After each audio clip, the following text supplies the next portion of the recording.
iyang gihatag kanimo ug kanako 100% aron kita makabaton sa kaluwasan. Amen ba? Mao ni ang example sa kinabuhi ni Ginoong Hesus. Ganahan ko sa teksto nga gibasa sa ato nga igsoon nga ganiya. Grabe, kamaayo ang Ginoo nga igsoon. Nagingon siya dinhi sa Salmo 37:3 sakto sa 5 siya. Trust in the Lord and do good. Dwell in the land and feed on His faithfulness. Sa inyong una-una, faithful ba ang Ginoo para sa atong tanan? Grabe ka faithful ang Ginoo mga igsoon. Wala gyud niya ginapakya sa iyang pag-support sa atong paghinahanglan sa matag adlaw nga tanan. Unsa ka daw kun ang Ginoo dili faithful sa ato?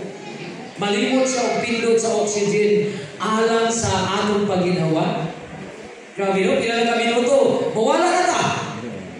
Pero wa gyud nalimot every moment of the day ang Ginoo sa paghatag sa atong oxygen aron kita makasurvive sa atong pagkinabuhi. Nagingon siya, dwell in the land and feed on His faithfulness. Walay pagkapakyas ang pag-support sa Ginoo sa ato nga kinabuhi mga igsoon. Delight yourself also in the Lord and He shall give you the desires of your heart. Wow, ganahan ko ani mga igsoon. Lipayan lang ang Ginoo. Pasinunggi lang ang Ginoo kay iyang ihatag ang inyong mga handom sa kinabuhi. Basikuya natin mga handom sa kinabuhi. Unya mo yung tagdugay naman niya akong ihandom. Wala ba yung naabot? Siguro, wala na to na lipay ang Ginoo. Wala na to na lipay ang Ginoo. Lipayon na to, no? Muna iyang saat sa tuwa, lipayon ako ninyo. Kaya akong ihatag kaninyo ang inyong mga handom sa kinabuhi. Commit your way to the Lord. Trust also in Him and He shall give you, He shall bring it to pass. Ito kaya na, nato ang atong kaugalingon diya sa Ginoo. Siya na ang bahala sa atong kinabuhi mga igsoon. What a privilege na natay Ginoo nga sama niini nga wala gyud nagapakya sa atong mga paghinahanglan. We need to learn generosity. Kay ang Ginoo manghihatagon busa ang iyang magkatawan ginahagit nga kinahanglan kita usab mahimo nga manghihatagon. Nganuman kay generous people are blessed by God. Amen ba? Generous people are blessed by God. Nakahinumdum ko sa una, among uman sa bukid maging di mga kaigsunan. Dami saging dito sa una nga, di mo nuundag o panaha, di mo undag o bunga. Kay si tatay, isang buaki dito, tagaan din ang isa kasipi, tagaan niya o saging. Inabo, generous people are blessed by God. Ako po din nakita sa uban ng mga kaigsunan, diya sa pagkamaghita. Kini atong sponsor sa stewardship department mga igsoon, kini pamilya mga Himpiruso o kini mga Surpusa. Abi ninyo, nag-start na sila og gamay kay mga igsoon. Gamay kay nga business. Pero karon grabe sila ka manghihatagon, gipadako sa Ginoo ang panalangin. Ay grabe sila manghatag mga igsoon. Grabe sila manghatag. Kay di gyud na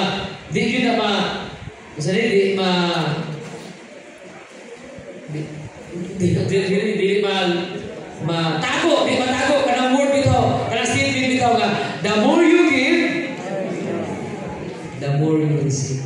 Dili na matago So, generous people are blessed by God. In Proverbs 11:24 to 25 nagingon siya, it is possible to give away and become richer. But it is also possible to hold on tightly and lose everything. Dahil mga tao kasi hatag. Ay, gidato sila sa Ginoo, gipanalangin na sa Ginoo. Pero niya po yung mga tao nga grabe yun. Ang mga panalangin niya gitapok sa iyang buliga. Hasta ang iya sa Ginoo, giapil po ng tapok dito. Nawala na kanugayan ang mga panalangin sa Ginoo. Muna giingon sa Malakias bitaw nga, mura kasulot ta o anong pinangitaan sa puntil nga buslo. Abi na itong puno na pag i-alsa na ito, wala. Buslot man. Pero, ang pagkamagihatagon, labi na sa buhat sa Ginoo, mahimo sila nga madato. Dili lang financially. Tanan nga aspekto sa kinabuhi, idugang sa Ginoo, diha kanila.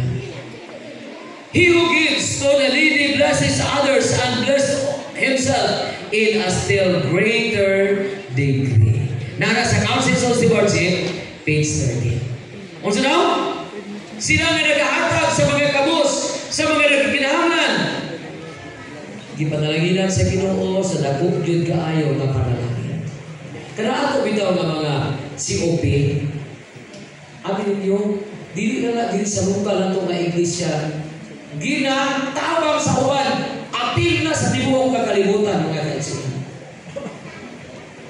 Nagkigroup karon dito sa Jensen nga grabe yun na sila feeding, na sila hatag sinilas, na sila medical mission. Sunod simana na sila medical mission na po. Grabe. Ilang ginagamit yun para sa pag-support sa uban. Aron nga ang bugma sa Ginoo maabot ngadto sa mga katawan. Si Billy Graham nag-ingon siya, we are not sisters made for hoarding. We are channels made for sharing. Ani di ay ang imo ug ako nga kinabuhi mga igsoon. Wala tag-imo sa Ginoo nga tamungos or tabay or turugban sa karabaw. Apan gihimo sa Ginoo nga sandayong sa panalangin ngadto sa uban. Mao ni design sa Ginoo sa ato nga kinabuhi. Tanawan ninyo ng mga tao nga maghihatago, grabe pud ka malipayon. Grabe ang panalangin sa Ginoo diha kanila. Doon na ba'y kalainan mga igsoon ang suba o ang tunaan sa karabaw? Nga nag-award sa mga tubig? Naayon no? Ang suba, gwapo kayo tanawon, tinaw, kaya naghahatag dito sa mga mananap, sa mga kahoy, sa mga tao. Pero ang tunaan sa karabaw, di rin maghatag. Unsa man ang inyo nakita sa tunaan sa karabaw? Ugaw, baho. Unsa pa? Grabe, ugaw yun ayun. No, di yun kayo ma. Di yun lami. Di yun maayo nga hugasan sa atong kamot before tato kaon. Apan ang mga tao nga matinabangon. Iba ang ilang kinabuhi mga kaigsunan. Teach liberty nga naman. Nganong itudlo ka nato ni pagkamagihatagon. Kaya nagingon ini, the spirit of liberty is the spirit of heaven. Tudlo sa mga bata, sa mga kaigsuunan, sa atong mga opisyal sa iglesia. Nga naman, kaya kinili ay pagkamagihatagon, mauni ang espiritu dito sa langit. Grabe no? Gagmay ng hatag, mauni ang pagkakaton sa espiritu dito sa langit. Liberty is the principles which Christ brought into this world. Ang pagkamagihatagon mo ng prinsipyo na gidala sa Ginoo dinhi sa kalibutan. Grabe ang Ginoo pag nagdala anang kanato dinhi sa kalibutan. Gani lahi ang kinaiya sa langit ug dinhi sa kalibutan mga kaigsunan. Ano tanawan? Dinhi sa Councils of Stewardship page 16 na isa, the principle of worldling is to get and get and get. Lahi ang sa kalibutan, no? Ang sa langit, dahil po, ang sa langit, give, give, give, give. Pero ang sa kalibutan, get and get and get. And thus, they expect to secure happiness, but carried out in all its bearing, the fruit is misery and death. Pagkagwapo sa statement sa Ginoo mga igsoon. Gusto na ipaambit kanimo o kanako nga ang atong kinabuhi dapat give, give, give, give mga igsoon. Ang uban bisag kamunggay di muhatag silingan. Grabe no? Manghatag po bro dala uban, daapin ang uban katong sana. O itanong na dito. Grabe no? Pero ato na ibaluan ha. Ang prinsipyo sa langit is to give, give, give, give, give. Sa balay, nananumi kamunggay sa gawas. O O tanglad po. Tanglad. Kaya naman, pag-ayaw sige, pagkuha ko diya. Kaya mo yung prinsipyo nga gusto sa Ginoo diya sa ato. Remember, we are not examples of the world, but we are examples to the world. Labi na diya sa pagkapaghihatag mo mga ex. Ato ni Gimuon sa ato na kinabuhi. Why did God choose us to be a channel to distribute His blessings on earth? Nanong ikaw o ako magyun ang inaging mo. Nasaan na yung sa panalangin dito sa oban? Nanong dili man dito lang, taga-Amerika lang. Nag-ingon si Sister White, in order to cultivate a spirit of benevolence in us, He has chosen to employ men to do His work. Ay, gusto niya sa Ginoo nga ang atong kinaiya magpadayon diha sa pagkamangyatagon. Nagpadayon siya din, he who served his brother best gets nearer to God than all the rest. Sa una, maglisod ko og samot. Ano man eh? Pagbasa na ako sa Mateo mga igsuon, si Ginoong Isus nag-ingon ng mga tao kay Isus siya, Ginoo, asa man kurang kita sa imo gagigutom ka unya gitagaan sa tubig? Wala man ko kita gigutom tagaan ka og kanon. Wala ko kita gagiuhaw ka gitagaan ka og isa ka baso nga tubig. Wala pud ko kakita nga hubo ka unya tagaan ka og sanina. Pero sa ganing ingon ni Ginoong Isus, kung inyo ning gihimo sa labing ubos sa inyong mga kaigsuunan, apil silingan ha. Sa inyong mga silingan, inyo po di nga gihimo nganhi ka. He who served his brother best gets nearer to God than all the rest. Ang pagkamugyatagon, mahinungdanon kaayo alang sa atong kinabuhi. Nga naman, why is it necessary to cultivate in us a spirit of benevolence? Nag-ingon siya. Testimonies Volume 3, 548. Nag-ingon siya din eh. Constant self-denying benevolence is God's remedy for the conquering sins of selfishness and covetousness. Sa una, kung iuna-una na ang pagpatay, pangawag, pagpangabit, mauni yun di sala. Ingon Sister White, diligan na. Asa ang pagkadalo o pagkahakong sala di ay mga kaisunan. Sala di ay siya. O ang makaayo ani mga kaisunan, makawala ani, kinikitawag o self-denying benevolence. Unsa man ang self-denying benevolence? For example, ang ato nga kasing-kasing, ang ato kinabuhi, naagyon tatanan sa kinaiya sa pagkadalo. Di ba? Giapir magani ng bata, ingon sila, naagyon ang pagkadalo, kapag gawas sa bata, gagumo, naana daw kuno mo. Naapir ang bata, no? Naagyon na sa atong pagkadalo, pero abi ninyo, kanang pagkadalo nato mga eksual, ang yawa mo nagtanong anak sa atong kasing-kasing. Maunang atong i-deny nato ng pagkadalo, ato ng pulihan sa pagkamagihatagon, hatag mga kaisunan. Maunay, makaayo sa balatian diya sa sala mga kaisunan. Una na presently, God has arranged systematic benevolence to sustain His cause and relieve the necessity of the suffering and the needy. He has ordained that giving should become a habit. Wow, naayon na ba? Lifestyle, no? Gusto sa Ginoo na ang pagkamagihatagon, mahimo nato nga kinaiya adlaw mga kaigsunan, that it may counteract the dangerous and deceitful sin of covetousness. Nakanitig ba mo mga igsuon na niini nga paragraph kaduha gyud gimension sa Ginoo pinaagi kay Sister White ang sala sa pagkahagog o pagkadalo? Naagi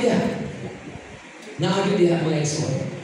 Mao nga ato giniampo nga mawala ning mga sala nga sama ani mga kaigsunan sa ato nga kinabuhi. Dunay hugot din sa Tagalog, amot kung okay ba ni ganahan ba mo ani naging siya hanggang hindi nagiging ugali ang pagbibigay, hindi ito nagiging estilo ng buhay. Tama ba rin? Tama no? Batasanon din nato dapat. Hinay-hinay lang buta sa kamungkay na guluna. Hinay-hinay lang. Kung wala pa yun nato na experiencean. Sunod, ato padakuon. Di ba? Ing-ano ang atong himuon mga igsoon. Every act of self-sacrifice for the good of others will strengthen the state of benevolence in the giver's heart. In the giver's heart. Kami ni Mrs. mga igsoon. Sabot may mag-garden ta. Kimsintag palit sa palingki, wala takbalo ba sa inspirihan na?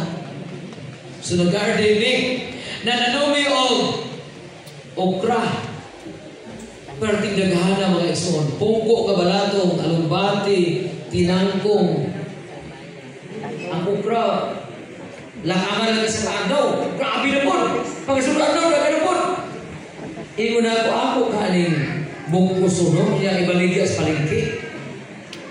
Kasi kamar niya, kung ibungkos, pagtanaw na ko inago. Kasi makita na sa mga kaigsunan nila, kaigsunan sa mga, makita na sa mga kaigsunan sa palingki, ani, kung ano kanyang conflict of interest. Pinala po yung bahalin, ani, gamay na rin ganin. Ako ni ihatag na lang sa kulay, mga silingan. Abi ninyo, 2 months na amin labay mga igsunan, nagtagpo na ako silingan. Pastor, nabi ato yung pungko kabalato ko, tamis kayo sa pauba. Grabe no? Kini ay pagkamagyatagon. Dili na kaya ang atong gyatagan ang malipay. Kita po di ay ganaghatag malipay ta. Gawas pa yun, naging siya, aligning him more closely to the Redeemer of the world. Murag isumpay na to ang atong kinabuhi, diha sa kinabuhi sa Ginoo. Nga nahigugma sa ato, naghatag sa ato, sa iyang kinabuhi, aron kita makabaton sa kaluwasan. Who was rich, yet for our sake become poor, that we through His poverty might be rich. Grabe gihimo sa Ginoo para sa ato mga igsoon. Sample yun siya sa atong kinabuhi diya sa pagkamagyatagon. Generosity is a sure sign of a blessed life. Amen ba? Ang pagkamagyatagon di ay sure sign nga kita mapanalanghinan, makabaton og daghan nga mga blessing diha sa Ginoo. Pwede ba nga ma-excuse ta sa pagkamagyatagon? Mura ka driver no, sa motor no, sa excuse ko po ang halad pa. So tayo kung kailan ko. Pero kanang hatag, di lang po anak, ay gamay kayo kong income. Pwede ba nga ma-excuse ta sa pagkamagyatagon? Sa inyong una-una, pwede ba? Dili, oy, kaya nag-iwan sa diri, oh. Oy. Ala, gala. Murang relapaw, no? Okay. Are.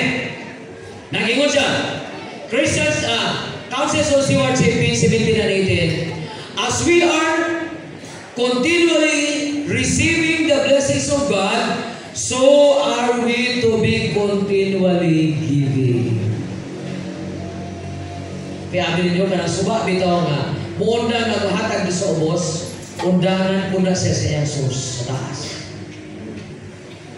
Pero kung ang suba, di yun muundang maghatag sa ubos, sa mga mananap, sa mga kahoy, di ko na muundang ang iyang source dito sa taas. Nagpadayon siya dili, when the heavenly benefactor ceases to give to us, then we may be excused, for we shall have nothing to bestow. Kung maundang na gani ang Ginoo o hatag sa atong panalangin undang punta rin. Kung sabi atong ihatag, wala ko naging panalangin sa Ginoo, di ba? Tama ba? Pero samtang na sa ginahatag kada adlaw, kita po dapat magpadayon sa atong pagkamangihatagon ngadto sa uban labi na sa uban sa Ginoo. Amen ba? Ana mga igsoon. Now, there is no end of giving as long as you continue to receive. Di yun na maunda mga igsoon. Not only should we faithfully render to God our tithe which He claims as His own, but we should bring a tribute to His treasury as an offering of gratitude. Unsa man ang offering of gratitude? Mauna ang combined offering plan, COP. Kaya kung muulit na sa atong ikapulo, wala pa tayo nakahatag sa atong offering of gratitude, pasalamat. Kaya ang tithe, iya na si Ginoo, ato man nag-iulit sa iya. So kay iuli na to na wala pa ta nakahatag sa atong gugma o pasalamat ngadto sa ato nga Ginoo. Pinaagi dinhi si Omi atong makakita sa Ginoo nga kita mapasalamaton diha kaniya. Character cannot be complete in Christ when self-love and covetousness are retained. Medyo bukat ka statement daw. Ang ako di ay, ang imo di ay, ato na lang yung kinabuhi, dilit yun ba kumpleto diya sa Ginoo. Kung naa pa ang pagkadalo, gugma sa kaugalingon diya sa ato. Ato giniampo kanunay, mga ka-extra, kaya mauni ang atong daubuno, no?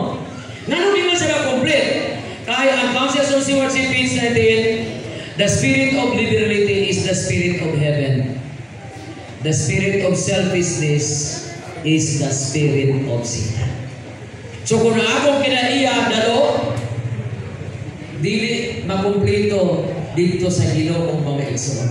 Kaya naman, sa langit hatag-hatag, unya ako, dili ma-inline, dili makumpleto diha sa ako mga Ginoo. Now, sa katapusan, dunay tulo ka mga motivation nga atong himuon.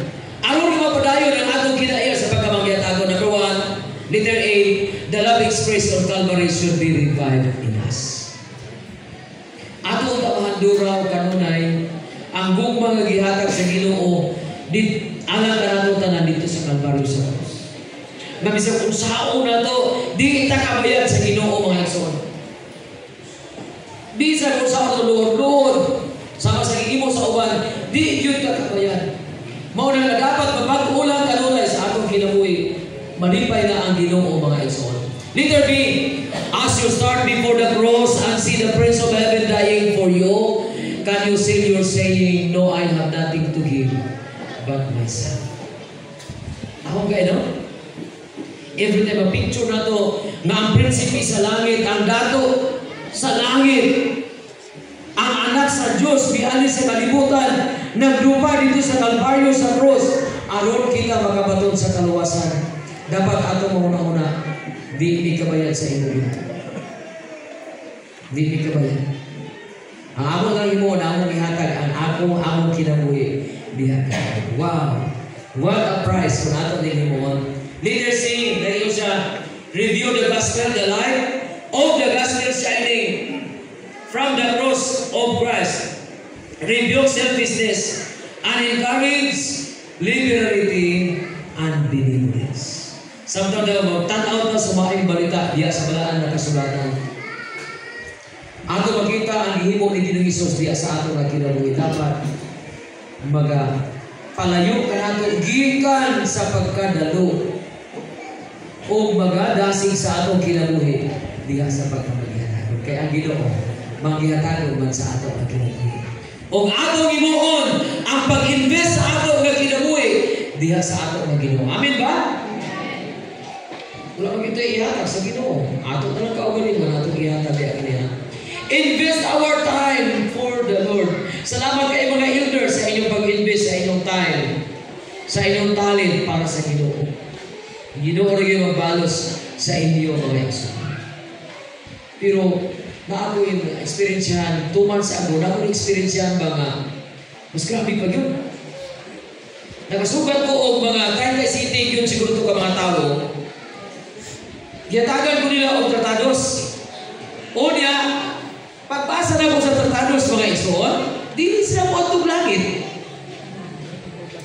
Pero ako naganahan mo niyo, sa isa kasimana, doon na sila sa kaadlaw nga inagigahin para sa Ginoo. Grabe no? Ilang isiradaan, ilang mga shop, ilang tindahan, ilang isiradaan. Nakaw sila adto sa mga tao, hatag o mga tratados. Amot mag-aampo baka sila. Pero ako nakita na, gitagan ako ng tratados. Iginaw ko ba na no? Nakauna-una ba ako ay sa wala ko? Ang mga Adventist mo antog langit. Pero ambot pila ba ka minutos ang atong nagahin para sa buhat sa Ginoo every week. Ako po, naapil mo ko anak. Ang akong gihimo, nagpalit na lang ko og saging, 2 kasipi. Akong giadto ang silingan, sir. Inagot, sir. Kamusta mo din, sir? Kaya na ako sa amin na palit ba? Duha ni, imo ning isa, inyo ning isa din, kining isa ako. Unya di ko magdugay ha, mag-ampo lang ko. Mag-ampo lang tayo. Abi niyo na lahi ang ilang panahuay mga guys. Ingon sila, pastor, salamat kay pastor. Iapi na gano'n ampo akong anak pastor mag-take o examination. Ba sila?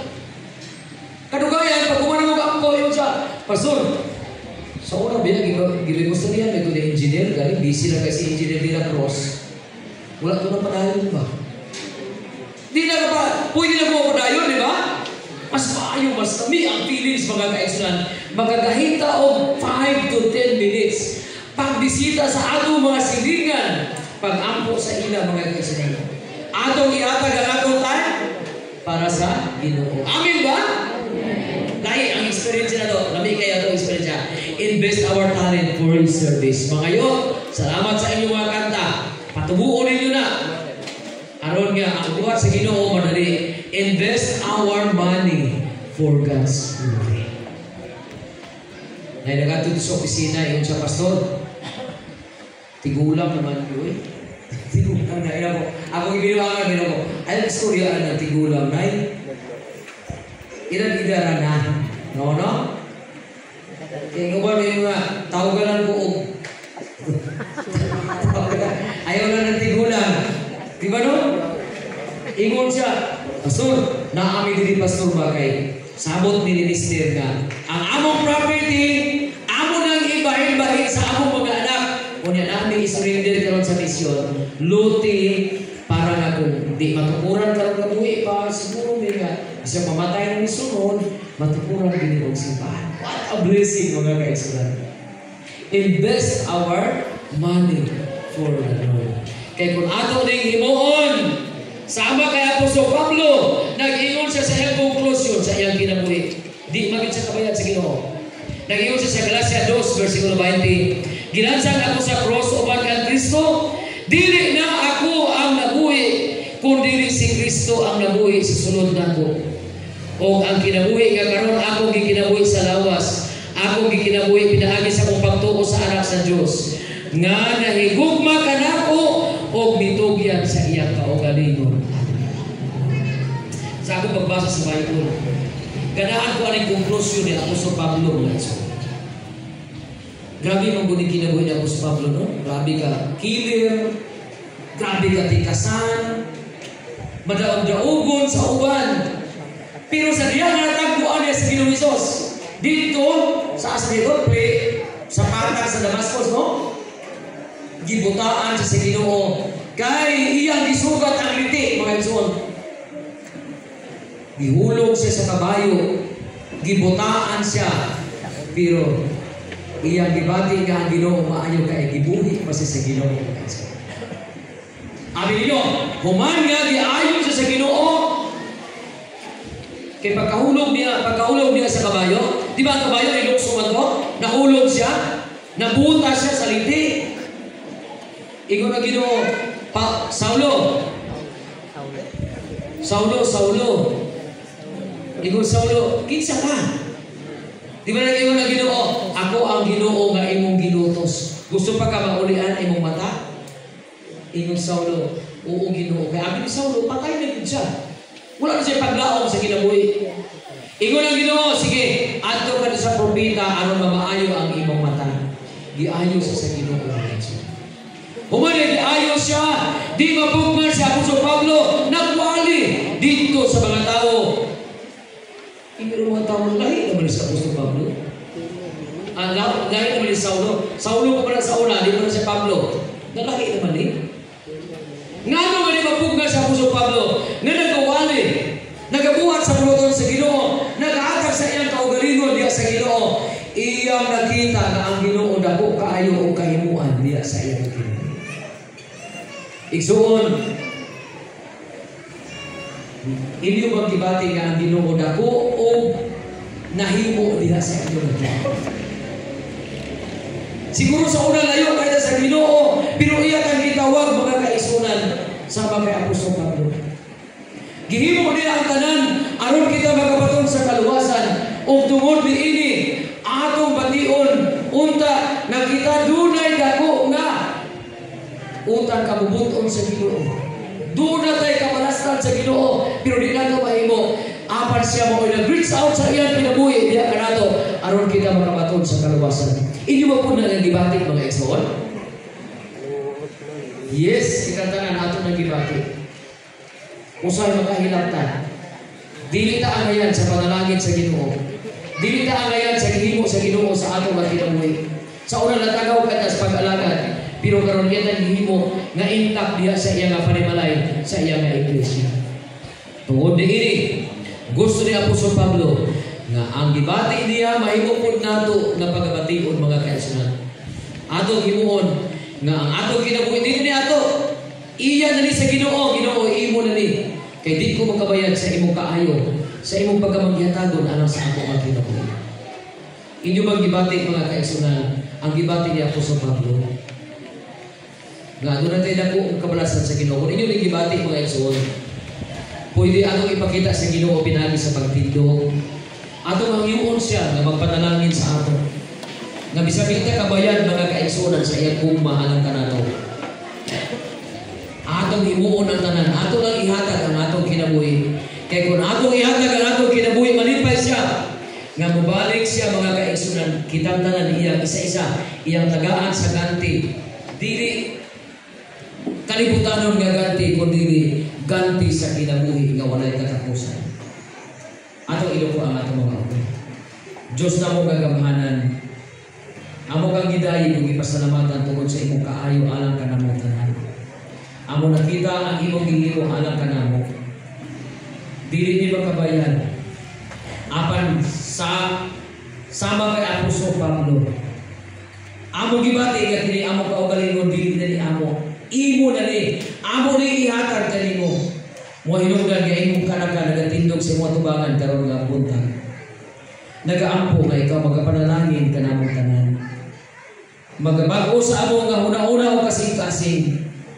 Magawala sa pagkadalo o sa pagkahakog na gitanom sa yawa. Dili sa amo una-una o kasing-kasing o imong pulihan sa kinaiya sa pagkamangihatagon nga pinaagi ni ini.